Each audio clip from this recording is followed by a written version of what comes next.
तीर्थ नगरी ओंकारेश्वर है, जो आपको बता दें कि देवों के देव महादेव की ऐसी स्थली जहां महादेव अपने भक्त की इच्छा पूरी करने के लिए स्वयं विराजित होकर हमेशा के लिए ओंकार रूप में विराजित हो गए हैं। आदि देव महादेव माता पार्वती के साथ देश के 12 ज्योतिर्लिंगों में से सिर्फ इसी ओंकारेश्वर ज्योतिर्लिंग में विराजमान है। क्या है भगवान ओंकार की पूरी महिमा, देखिए ये खास रिपोर्ट। तीर्थ नगरी ओंकारेश्वर एक ऐसी नगरी जो सतयुग काल से चली आ रही है। हजारों साल का इतिहास समेटे पवित्र पावनी मां नर्मदा की कल कल बहती झरनों का कलरव से लेकर उग्र होती मां नर्मदा का आंचल पर बसे भगवान ओंकारेश्वर के दर्शन मात्र से आपके 3 जन्मों के पापों का क्षण हो जाता है। एक ऐसी नगरी जहां महादेव स्वयं विराजते हैं। महाशिवरात्रि पर यहाँ पूर्ण लाभ लेने देश के कोने कोने से लोग यहाँ आते हैं। देश भर में भगवान शिव के 12 ज्योतिर्लिंग हैं। इनमें से 2 ज्योतिर्लिंग मध्य प्रदेश में विराजमान हैं, जिनमें पहला ज्योतिर्लिंग उज्जैन, दूसरा ज्योतिर्लिंग ओमकारेश्वर में मौजूद है। ओमकारेश्वर में विराजित भगवान शिव के ज्योतिर्लिंग के दर्शन मात्र से ही अनेक मनोकामना पूर्ण हो जाती है तथा श्रद्धालुओं पर भगवान शिव का अपरंपार आशीर्वाद बना रहता है।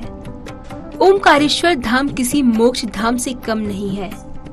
ओम के आकार में बने इस धाम की परिक्रमा करने से भी मोक्ष प्राप्त किया जा सकता है। ओमकारेश्वर धाम मध्य प्रदेश की मोक्षदायिनी कही जाने वाली नर्मदा नदी के तट पर बसा है। यहाँ विराजित ज्योतिर्लिंग के दर्शन हेतु नर्मदा पर बने पुल के माध्यम से उस पार जाना पड़ता है।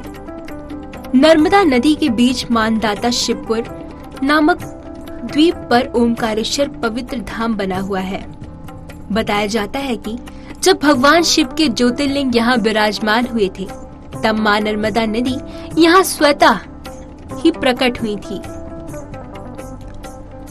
आस्था है कि भगवान शिव के पवित्र ज्योतिर्लिंग के दर्शन हेतु पहले नर्मदा में स्नान कर पवित्र डुबकी लगाना पड़ती है, जिससे भगवान शिव प्रसन्न होकर अपने भक्तों की कामना पूरी करते हैं। शिवरात्रि महापर्व जो है भोले बाबा माता पार्वती का विवाह उत्सव है और उत्सव के रूप में हम शिवरात्रि मनाते हैं और भोले बाबा की बारात निकलती है। भोले बाबा के विवाह संस्कार जो होते हैं उनके रूप में हम शिवरात्रि मनाते हैं। शिव जी की आराधना का दिन है शिवरात्रि और इस दिन हम सभी महात्मा मिलके ओंकारेश्वर क्षेत्र के आसपास के सभी महात्मा मिलके सुबह 4 बजे नर्मदा जी में स्नान करते हैं और एक साथ सभी महात्मा बाबा ओंकार के दर्शन करते हैं, जल चढ़ाते हैं। फिर ममलेश्वर जाएंगे, ममलेश्वर में जाके भगवान भोलेनाथ की पूजा आराधना करेंगे, जल चढ़ाएंगे। इसके बाद नरसिंह टेकरी में हमारा जुलूस समाप्त होगा। ऐसा माना जाता है कि अगर आपने देश भर में समस्त यात्राएं पूरी कर ली और ओमकारेश्वर नहीं आए तो आपकी यात्रा अधूरी रह जाती है। यहाँ आकर अगर नर्मदा में डुबकी लगाकर भगवान को जल अभिषेक करा दिया, तब जाकर आपकी यात्रा पूर्ण मानी जाती है। ओमकारेश्वर आने वाले श्रद्धालु आस्था और भक्ति के साथ यहाँ दर्शन लाभ लेते हैं। महाशिवरात्रि के पर्व को देखते हुए खंडवा जिला प्रशासन द्वारा श्रद्धालुओं की सुरक्षा के कड़े इंतजाम किए गए हैं। लगभग 500 पुलिसकर्मी मंदिर और स्नान घाटों पर तैनात किए गए हैं। 12 ज्योतिर्लिंगों में चतुर ज्योतिर्लिंग ओंकारेश्वर ज्योतिर्लिंग है। आज महाशिवरात्रि का महापर्व है, जिसमें सुबह से ही लोगों के दर्शनार्थियों का तांता लगा हुआ है। आज जैसे सप्तशती में कहा गया है कि काल रात्रि महारात्रि मोहरात्रि से दारुणा, 4 राष्ट्रों में श्रेष्ठ रात्रि महाशिवरात्रि कही गई है, जिसमें हजारों की संख्या में जनता जनार्दन नर्मदा स्नान कर रही है और भगवान ओंकारेश्वर को जल और बिलपत्र अर्पित करके आदि देविक आदि भौतिक आध्यात्मिक अपने मनोरथ पूर्ण करने के लिए भगवान ओंकारेश्वर ज्योतिर्लिंग का शिवरात्रि महापर्व पे जल अभिषेक करके अपने जीवन को धन्य कर रही है।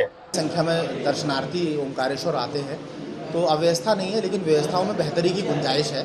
तो उसी को लेकर जो समय यहाँ के ओंकारेश्वर के प्रबुद्ध जन है, नाविक संघ के लोग थे, पंडा संघ के लोग थे, मीडिया के साथी थे और सभी लोगों से राय मशवरा किया गया कि कुछ लोगों की वजह से जो व्यवस्थाओं में दिक्कतें आ रही हैं, तो किस तरीके से उन लोगों को पकड़कर हम सिस्टम से बाहर कर सकें ताकि व्यवस्था हमारी सुनिश्चित हो सके।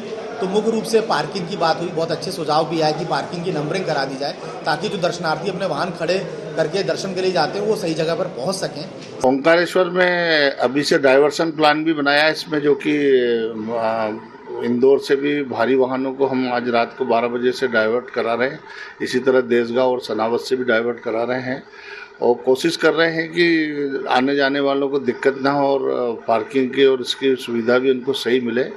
और पूरी व्यवस्था लगा दी, कम से कम 250 से 300 का बल्ब जो लग रहा है वो बल्ब लगेगा पूरा, और आज से ही वो बल्ब लग जाएगा और उसमें लोगों को कोई भी असुविधा नहीं, इसका पूरा ध्यान रखें। बहरहाल भगवान ओमकारेश्वर की महिमा को यहीं विराम देते हैं।